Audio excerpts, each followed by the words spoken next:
Hello everyone, welcome back to my channel UPSC chemistry mystery biology का। अगर मैं इस वीडियो में आपको एक छोटा सा कॉन्सेप्ट क्लियर करना चाहती हूँ बैक बॉन्डिंग का। तो आज इस वीडियो में हम कंटिन्यू करने वाले हैं अपने केमिकल बॉन्डिंग चैप्टर को, एंड इसमें हमारा कॉन्सेप्ट रहेगा बैक बॉन्डिंग का। तो सबसे पहले हम स्टार्ट करते हैं कि बैक बॉन्डिंग क्या होती है। तो मैं इसको समझाने के लिए मैं एक एग्जाम्पल के थ्रू समझाना चाहती हूँ। तो सबसे पहला का एग्जाम्पल है हमारा BF3। ये एग्ज़ाम्पल आपको याद है कि इस एग्ज़ाम्पल में हमेशा एक बैक बॉन्डिंग होगा। अब बैक बॉन्डिंग हमें नेसेसरी क्यों होती है बैक बॉन्डिंग? तो यहाँ इस केस में जो हमारा बोरॉन है, बोरॉन का कोऑर्डिनेशन नंबर बोरॉन का जो हमारा एटॉमिक नंबर होता है वो होता है 5।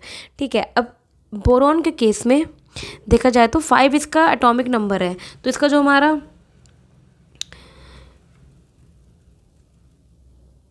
एंड 2p1 होगा। ठीक है, अब इस केस में आप देखो कि इसका जो ऑर्बिटल बनेगा 1s का, तो 2 इलेक्ट्रॉन बनेंगे, 2s में 2 इलेक्ट्रॉन बनेंगे, एंड p वाले ऑर्बिटल में सिर्फ और सिर्फ 1 इलेक्ट्रॉन बनने वाला है। तो यहाँ पे आपको दिख रहा है कि बोरॉन का जो हमारा इस तरीके से इसका बनने वाला है डायग्राम। राइट स्टूडेंट्स, अब देखो इस बोरॉन का जो सेंटर एटम है हमारा, इसमें हमारा ऑक्टेट नहीं कंप्लीट है। इसमें ये 6 इलेक्ट्रॉन इसके पास है। ठीक है, फ्लोरीन के एटम के साथ जो ये बना रहा है इसमें 6 इलेक्ट्रॉन्स ही, 2 इलेक्ट्रॉन अभी इसके पास डेफिशिएंट है। और फ्लोरीन हमारा इलेक्ट्रोनेगेटिव एटम है, मतलब वो चाहता नहीं है कि किसी को इलेक्ट्रॉन देना। बट इस केस में क्या होने वाला है, तो ऐसे नॉर्मली तो देखो अगर आप इसमें हाइब्रिडाइजेशन कराओगे तो ये बन जाएगा इसका हमारा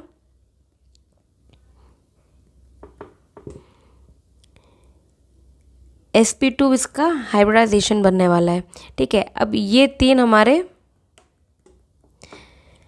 ऑर्बिटल्स इन्वॉल्व होंगे हमारे हाइब्रिडाइजेशन में। बट अब फ्लोरीन का इधर देख लें हम कि फ्लोरीन का 3 फ्लोरीन है, 3 फ्लोरीन को मैंने A, B एंड C से डिनोट किया है। ठीक है, अब पहला फ्लोरीन का जो हमारा हाइब्रिडाइजेशन पूरा होता है वो होता है 2s2, 2px2, 2py2 and 2pz1। अब यहाँ से देखो कि फ्लोरीन के पास तो हमारा लोन पेयर्स तो प्रेजेंट है, एक ही 2 ही इलेक्ट्रॉन तो खाली किए गए हैं, लेकिन हमारे पास जो फ्लोरीन के पास लोन पेयर्स तो हमारे पास प्रेजेंट है। अब ये हमारा लोन पेयर इस बोरोन को अगर दे देता है तो इसका ऑक्टेट भी कंप्लीट हो जाएगा एंड फ्लोरीन को ज़्यादा कुछ इफेक्ट भी नहीं पड़ेगा। इसीलिए ये जो हमारा ये 2pz है। इसीलिए ये जो इलेक्ट्रॉन है हमारा शुरुआत में तो यहाँ से ये बॉन्ड बनाना शुरू कर देगा। Fa में ये हो जाएगा, B के साथ भी हमारा 2pz में 1 इलेक्ट्रॉन होगा, ये सब कुछ कॉमन होने वाला है, एंड Fc के साथ भी ये पूरा सब कुछ कॉमन होने वाला है। 2pz इधर ये इलेक्ट्रॉन ये इसके साथ इसमें बॉन्ड बना लेगा। बोरोन के ये सब जो ऑर्बिटल्स खाली हैं ये सब सिग्मा बॉन्ड बनाएंगे। ये जो हमारे बॉन्ड बने हैं तीनों ना, ये तीनों तो सिग्मा बॉन्ड है, तो इन्होंने देखो आपस में तो बॉन्ड बना लिया। बट अब देखो F के साथ जो हम बना रहे हैं,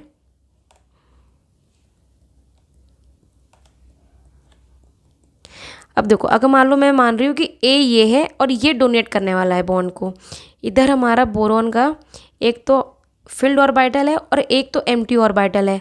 बट जो फ्लोरीन है उसके पास तो यहाँ पे लोन पेयर्स है हमारे, तो ये लोन पेयर जो है ना अपने इस वेकेंट बी बोरॉन के जो ऑर्बिटल है वेकेंट p ऑर्बिटल, इसमें इसको ट्रांसफ़र कर देगा। ठीक, अब ये जब ट्रांसफ़र कर रहा है ना लोन पेयर, तो यहाँ पे ये बनाएगा पाई बॉन्ड। अब इसको बोलते हैं हम लोग बैक बॉन्डिंग। अब जो ये बैक बॉन्डिंग बन रही है ना, ये इसके px ऑर्बिटल्स में बन रही है। बैक बॉन्डिंग के लिए नेसेसरी ये है कि दोनों में से जो एटम है वो या तो सेकेंड पीरियड का होना कंपलसरी है, दोनों में से कोई भी एटम सेकेंड पीरियड का होना कंपलसरी है। ठीक है, अब देखो यहाँ पे 2px के बीच में बैक बॉन्डिंग हो रही है, और ये जो बोरोन जो वेकेंट p ऑर्बिटल है बोरोन का वो प्लेन के परपेंडिकुलर है। तो इसीलिए अब यहाँ पे जो हमारा फाइनल डायग्राम बनने वाला है बोरोन के साथ, ये जो Fa है ये बी हो गया एंड ये सी हो गया, इसने इलेक्ट्रॉन को दे दिया तो एक यहाँ पे एक डेटिव बॉन्ड बन जाएगा, इसको पाई बॉन्ड भी बोलते हैं। अब यहाँ पे जो ये फ्लोरीन के साथ इस फ्लोरीन ने किया है, वो ये फ्लोरीन भी सिमिलरली कर सकता है एंड ये फ्लोरीन भी सिमिलरली कर सकता है। अगर ये तीनों ही फ्लोरीन कर रहा है तो या तो पहला तो ये इलेक्ट्रॉन इधर हो जाएगा एंड इसका सेकेंड अगर हम बनाएं तो मान लो कि एफ बी ने किया है, डोनेट किया है, तो इस केस में ये इलेक्ट्रॉन बनने वाला है। अगर एफ सी करता है तो इस केस में ये बनेगा। तो मतलब इसके जो रेजोनेटिंग स्ट्रक्चर्स बन जाएंगे हमारे, जिनको बोलते हैं कैनोनिकल फॉर्म्स। तो बैक बॉन्डिंग जो है यहाँ पे बोरोन की इलेक्ट्रॉन डिफिशिएंसी को फुलफिल कर देगा। तो बेस्ट एग्जाम्पल है हमारा बैक बॉन्डिंग का BF3। ठीक है, अब देखो, अब यहाँ पे जो एक एविडेंस हमें मिलता है कि अगर बैक बॉन्डिंग हो रही है तो मतलब जो लुईस एसिड स्ट्रेंथ हमारा जो है BF3 का ज़्यादा होना चाहिए। क्यों? क्योंकि ये इलेक्ट्रॉन नेगेटिव है एंड ये जो सेंटर एटम्स है, इस सेंटर एटम से ज़्यादा इलेक्ट्रॉन खींच लेगा तो यहाँ पे पॉजिटिव चार्ज ज़्यादा बन जाएगा। तो ज़्यादा पॉजिटिव चार्ज बन जाएगा तो मतलब ये एसिड स्ट्रॉन्ग होने वाला है हमारा। बट इस तरीके से हम देखें तो एक्सपेक्टेड क्या होना चाहिए था हमारा कि BF3 ज़्यादा अच्छा लोएस्ट एसिड है, देन BCl3 सबसे ज़्यादा होगा, देन BBr3 होना चाहिए, देन BI3 होना चाहिए। इस केस में तो ऐसा होना चाहिए, but due to back bonding, अब बैक बॉन्डिंग से क्या कर दे रहा है, ये जो हमारा फ्लोरीन है, ये जो हमारा फ्लोरीन है, ये इसकी इलेक्ट्रॉन डेफिशिएंसी को दे रहा है। अब मतलब यहाँ पे हमारा जो पहले पॉजिटिव चार्ज यहाँ पे इतना बड़ा होता था पॉजिटिव चार्ज, ठीक है, अब यहाँ पे कितना बड़ा, छोटा सा ही तो रह गया है, क्योंकि इसने इलेक्ट्रॉन दे दिया है, पीछे से इसने अपने इलेक्ट्रॉन ट्रांसफ़र कर दिए हैं, तो उसकी जो एसिडिक स्ट्रेंथ है वो कम हो गई है। तो यहाँ पे जो इसकी एसिड स्ट्रेंथ थी वो डिक्रीज़ कर गई है एज़ कम्पेरेटिव जब बैक बॉन्डिंग नहीं था। तो ये हमारा एक्सपेक्टेड केस था, ये एक्सपेक्टेड केस है कि BF3 ज़्यादा एक ज़्यादा लोएस्ट एसिड स्ट्रॉन्ग एसिड होगा, बट हमें पता है कि यहाँ पे बैक बॉन्डिंग भी होती है। तो अब इस केस में हमारा जो एक्चुअल हमारा जो आने वाला है ड्यू टू बैक बॉन्डिंग इसमें हमारे आने वाला है सबसे ज़्यादा BI3 हो जाएगा, क्योंकि ये सबसे बड़ा साइज़ है और लेस इलेक्ट्रोनेगेटिव है, तो ये कम इलेक्ट्रॉन देने वाला है। तो मतलब वो एसिड से जो सेंटर एटम है उससे कम इलेक्ट्रॉन को खींच पाएगा, तो मतलब ज़्यादा पॉजिटिव चार्ज बनने वाला है हमारा। तो इसलिए यहाँ पे BI3 हमारा ज़्यादा एसिडिक होगा as compare to, then BBr3 होने वाला है, एंड देन BCl3 एंड आखिरी में होने वाला है हमारा BF3, क्योंकि ज़्यादा इलेक्ट्रोनेगेटिव है तो ये ज़्यादा। अब यहाँ पे BI3 में देखो, अगर I देखा जाए और बोरोन देखा जाए यहाँ पे, तो ये जो है इजीली इलेक्ट्रॉन तो नहीं दे पाएगा, क्योंकि यहाँ पे इसके पास हमारे जो इलेक्ट्रोनेगेटिव एटम जो यहाँ पे है ये इतनी आसानी से नहीं दे पाएगा, क्योंकि इसका एक तो खुद का साइज़ इतना बड़ा है, ठीक है, थोड़ा सा रिपल्शन भी शो करेगा, और यहाँ पे इसकी इलेक्ट्रोनेगेटिविटी भी कम है, तो यहाँ पे ये इलेक्ट्रॉन को ज़्यादा खींच पाएगा, ठीक है। लेकिन यहाँ पे फ्लोरीन जो इन केस अगर यहाँ पे फ्लोरीन था तो फ्लोरीन तो यहाँ पे हमारा उल्टा खींच तो रहा था, बट बैक बॉन्डिंग के थ्रू उसको इलेक्ट्रॉन दे भी रहा था, तो यहाँ पे हमारा छोटा पॉजिटिव चार्ज हो रहा है, मतलब ये कम हमारा एसिडिक स्ट्रेंथ, एसिडिटी इसकी कम हो जाएगी। तो इसीलिए हमारा जो ये एक ऑर्डर बन के आएगा हमारा एसिडिक स्ट्रेंथ पे, ठीक है। इसीलिए हमारा जो BF3 है वो लेस एसिडिक होता है हमारा BCl3 से। आई होप आपको इसमें समझ में आया रीज़न कि BF3 हमारा कम एसिडिक क्यों होता है BCl3 से, क्योंकि इसमें होता है हमारा बैक बॉन्डिंग के कारण जो पॉजिटिविटी है हमारी, जो पॉजिटिव है हमारा जो एसिड, उसको इलेक्ट्रॉन डोनेट कर देता है, जहाँ से उसकी एसिडिटी कम हो जाती है। तो बैक डोनेशन आपको आई होप इतना समझ में आ गया है।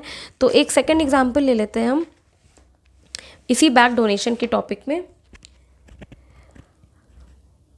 सेकंड एग्जांपल ले लो कि एक हो गया हमारा BH3, एक हो गया BM3, Me समझ में आ रहा है आपको, CH3 ये है, एंड दूसरा है BOMe3,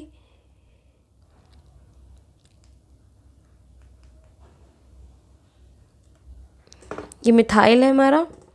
एंड अब इसमें आपको बताना है कि इसमें जो एसिडिटी है, ठीक है, यहाँ पे किस तरीके से मतलब एसिडिटी है, इसमें आपको ऑर्डर बताना है।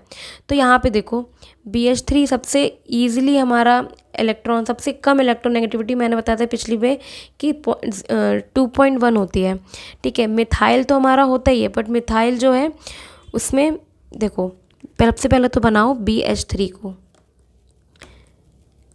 ठीक है। इसमें जो इलेक्ट्रोनेगेटिव है ये 2.1 है। अब यहाँ पे बनाओ CH3 एंड यहाँ पे Me बना दिया, ठीक है। CH3 देखो हमारा इलेक्ट्रॉन डोनेटिंग भी है, ठीक है। तो ये हमारा एक प्लस आई इफेक्ट भी शो करता है जिसमें ये इलेक्ट्रॉन दे रहा है। एंड सेकेंड हमारा हो जाएगा BOMe3, OMe बना दो यहाँ पे एंड OMe। अब यहाँ पे देखो ऑक्सीजन के पास हमारा खुद का लोन पेयर है, यहाँ पे इलेक्ट्रोनेगेटिव हो गया हमारा यहाँ पे, ठीक है। अब यहाँ पे वेकेंट p ऑर्बिटल है, यहाँ पे ऑक्सीजन के पास देखो खुद के भी इलेक्ट्रॉन है यहाँ पे लोन पेयर, तो यहाँ पे ये इसको दे देगा बैक डोनेशन के थ्रू, तो यहाँ पे हो जाएगी हमारी बैक बॉन्डिंग।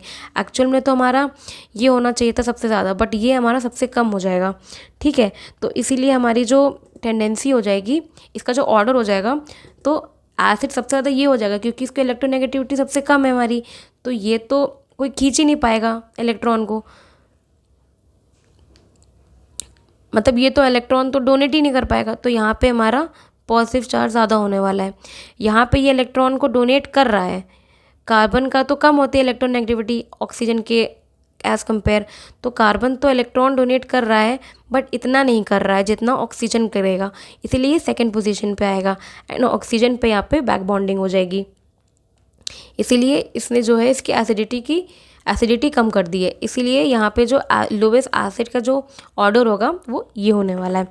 तो आई होप आपको समझ में आया है कि पूरा बैक बॉन्डिंग का किस तरीके से एसिडिटी से भी रिलेटेड है, लोवेस्ट एसिड बेस के स्ट्रक्चर पे भी किस तरीके से ये रिलेटेड है।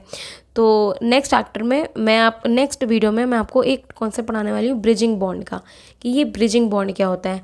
आई होप आपको बैक बॉन्डिंग समझ में आ गया है कि बैक बॉन्डिंग क्या होती है, इसको कब कब यूज़ किया जाता है। एंड इसका एक परफेक्ट एग्जाम्पल्स हमारा BF3 से हम इसको डोनेट करते हैं।